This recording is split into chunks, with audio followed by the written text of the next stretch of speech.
Good morning, everyone. This is Father Nate, missionary priest in Italy, and thanks for joining us today, May 25th, on No Greater Delight, our podcast on Marian feasts and Marian meditations.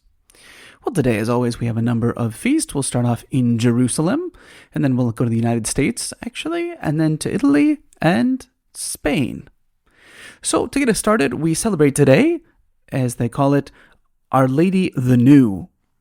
This is what the Abbot Orsini says. He says, Our Lady the New at Jerusalem, built by the Emperor Justinian at Jerusalem in the year 530, right? So the Emperor Justinian is probably most famous for his construction of the Church of Holy Wisdom, the Hagia Sophia, which is now a mosque in Istanbul. However, there was once another church dedicated to the Blessed Virgin, which must have been just as splendid, but was destroyed by an earthquake.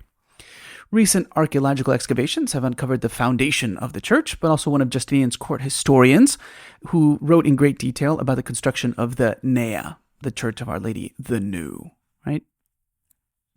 So it's very, very interesting, right? This is what the historian, Procopius of Caesarea says. He says, these things the Emperor Justinian accomplished by human strength and skill, but he was also assisted by his pious faith, which rewarded him with the honor he received and aided him in his cherished plan. The church required throughout columns whose appearance would not fall short of the beauty of the building, and of such a size that they could resist the weight of the load that would rest upon them. However, the site itself, being very far from the sea inland, and walled about on all sides by hills that were quite steep, made it impossible for those who were preparing the foundations to bring columns from outside. But when the impossibility of this task was causing the emperor to become impatient, God revealed a natural supply of stone perfectly suited to this purpose in the nearby hills, one which had either lain there in concealment previously or was created at that moment, right? So it's very beautiful. They built this huge church, and like we said, it was destroyed, unfortunately, by an earthquake in the year 746, right?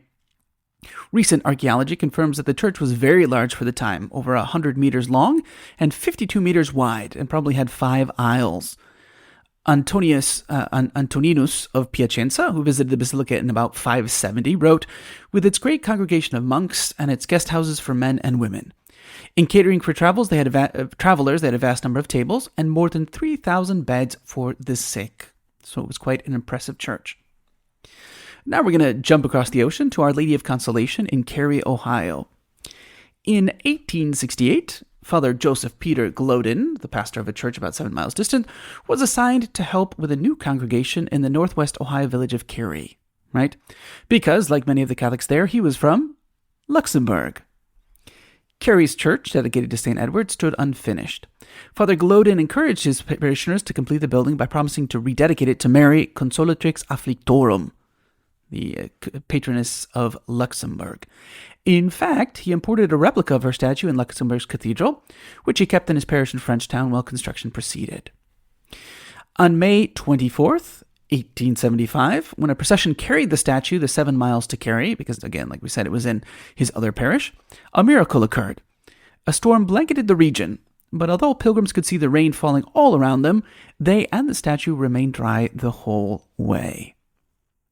So, now run by Franciscan friars, the brick basilica and National Shrine of Our Lady of Consolation stands across the street from the original white church, right? The shrine celebrates the Feast of Our Lady of Consolation on May 25th. It's preceded by a novena, right?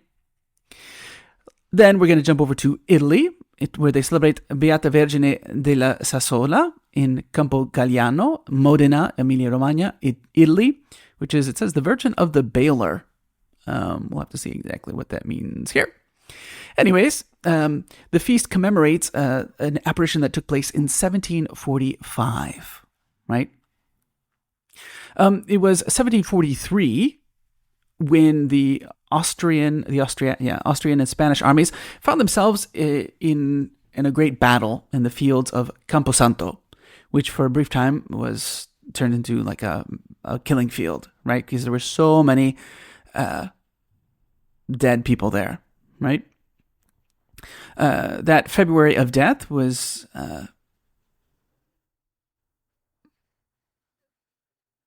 gotcha. Yep. That February of death. That's kind of creepy sounding, but it said but it was it destroyed the earth, and so the people there had to kind of move around and travel quite a bit in order to find different places to farm. So near one of the great rivers in the region, there was a great oak tree called Madonna della Sassola, right? Why would they call the tree that? I don't know. Yeah, that's exactly what it says here too. The origin of the name is unknown to many.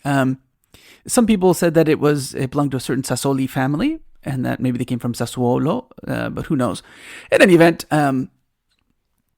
there was an image that they had set in front of it, Our Lady, and but one day it was decided to take down the tree.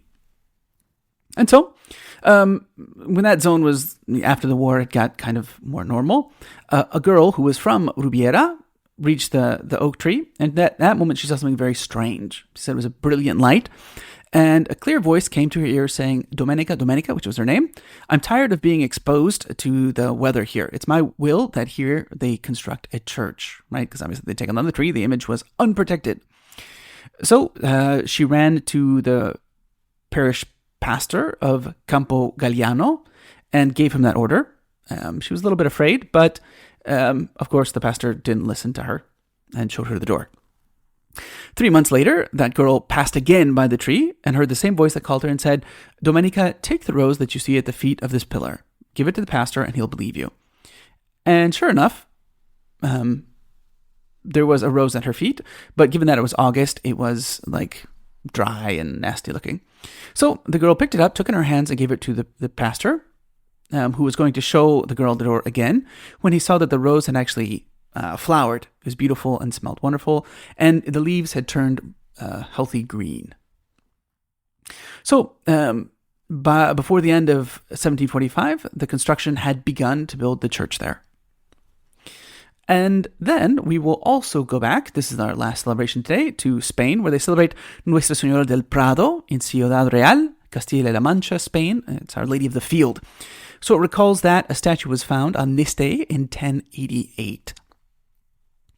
So the church, or the Cathedral of Our Lady of the Prado, is found on the site of an old chapel, where, according to a tradition, Our Lady appeared to the villagers, right?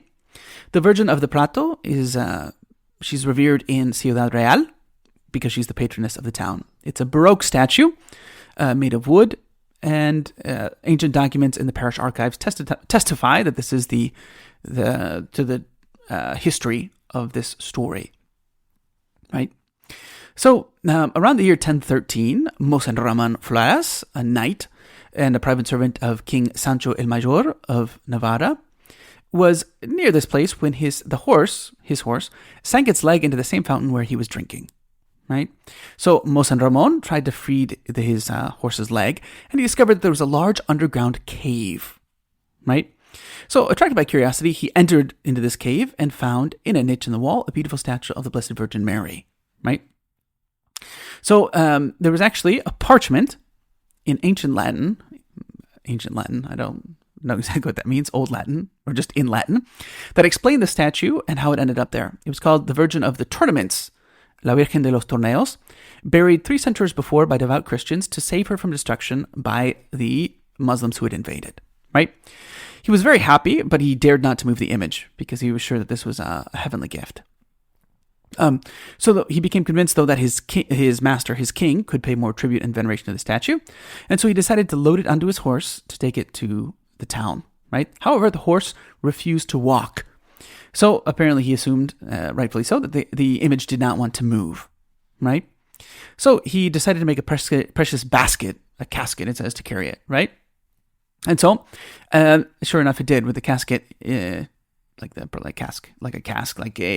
probably a barrel or something, right?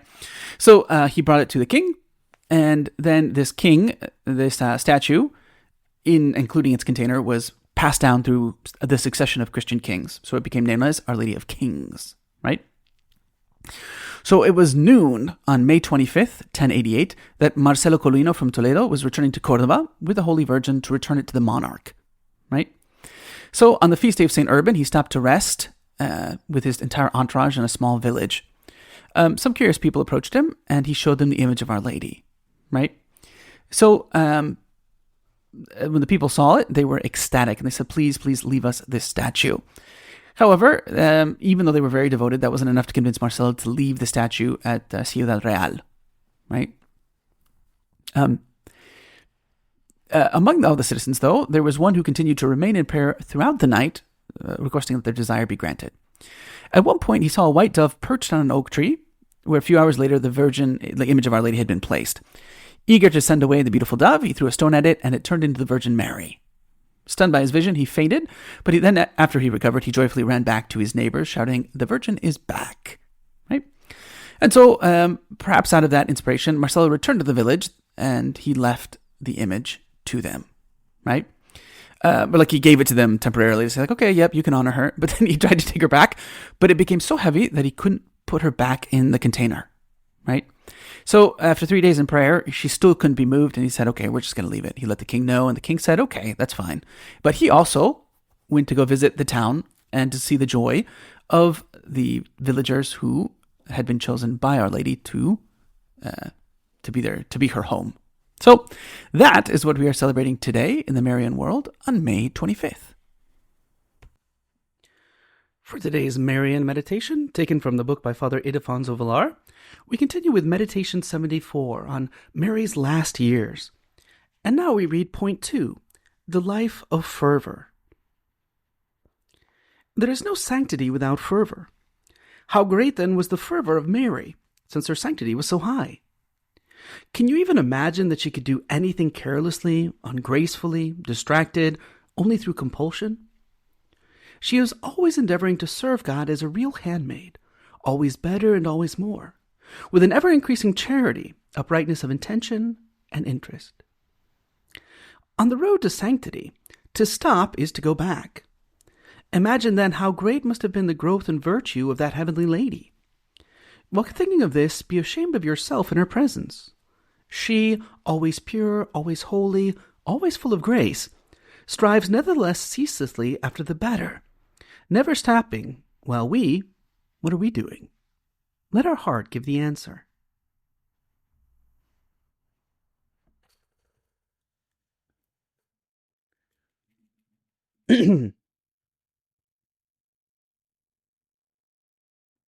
For today's reading from the Admirable Heart of Mary by St. John Eudes, we continue reading chapter 9, entitled Heart of Mary, Sanctuary, Censer, and Altar of Divine Love. So much concerning the nature of the sacrifice of love offered in the august sanctuary of Mary's most pure heart. The victims of love there offered are 3.